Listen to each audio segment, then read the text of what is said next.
Most likely to survive na cast. Feeling ko yung mga nag-PBB.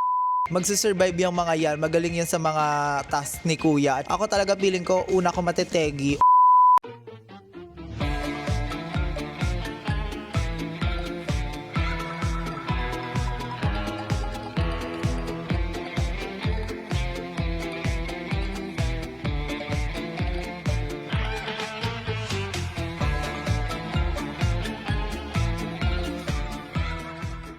Hello, this is ang Mima ng Bayan, Miss Sasa Girl, and I'm here with Shake, Rattle, and Roll with Zin. Charing, mali!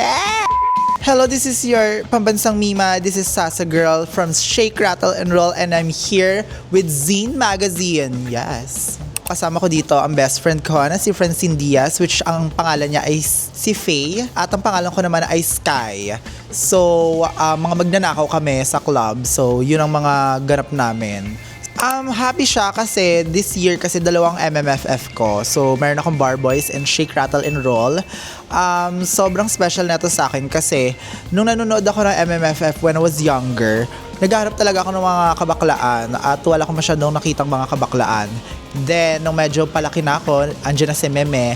And then, ngayon, I get to, represent also para sa mga nakshi ko sa MMFF. At special nga kasi dalawa pa. So, yay, pasabog ang representation. Atake. Mahilig talaga ako sa horror. Talagang fascination ko yung mga slasher, yung mga nang tetegi. Pero mahilig talaga ako sa horror. Talagang kapag horror, inaabil ko talaga yan. Kasi, alam mo naman, diba, as an OG Scream Queen. Aakitin ko siya, Ganda.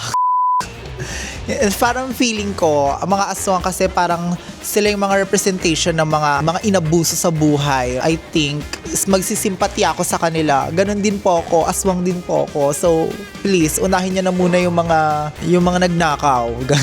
Yung mga kumukuha ng flood control, wag ako. Siyempre, yung besi-besi ko si Francine, no? Patayin ko muna siya, siyempre. Hindi siya papatayin, hahawaan lang. Hindi pwedeng ako lang nagsasuffer dito, bakla. What our friends are for, ganon. So, kung si crush kasi, ang saya nun, siyempre. Pero, 50-50 yung chance, Malay mo, best friend din ako, So, kung si best friend naman, hindi ko rin naman yan alam mo yun, kulang. Kailangan gusto ko may landi. Siyempre, di ba, nasa tsakang sitwasyon na nga, dapat may landi na. So, kung titimbangin, I think, sige, bilang risk taker, sorry best friend, yung crush ko muna. So, ayun. Unahin ang landi, di ba? Matetegi na rin naman Sorry. Most likely to survive na cast. Feeling ko yung mga nag-PBB.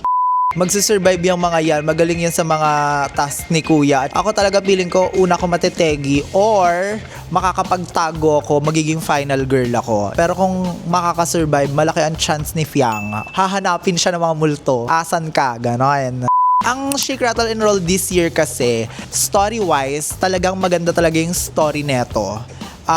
Bawat episodes ay magkakakonekta. So, ibig sabihin nun, talagang merong jumping plot talaga from one episode to another episode. So, of course, syempre, ang kakaiba dito ay syempre nandito ako, diba? At ginalingan ko ng bonggang-bongga. So, yes, sa mga nakshi ko dyan na nanonood, panoorin nyo talaga kasi fantasy talaga siya. Pang Scream Queen at Final Girl.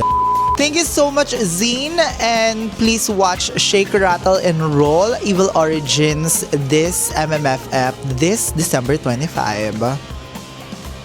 Parang mali. Thank you so much, Zine, and please watch Shake, Rattle, and Roll this MMFF on cinemas nationwide. Parang walang ganon. This December 25. Basta panoorin nyo na, ang dami nyo nang alam, bakla. December 25, umatak kayo sa mga sinihan at unahin yung Shake, Rattle, and Roll. Paano naman yung Bar Boys? Sorry. Talak. So kapag lilipat, unahin yung Bar Boys. Bakala, mali.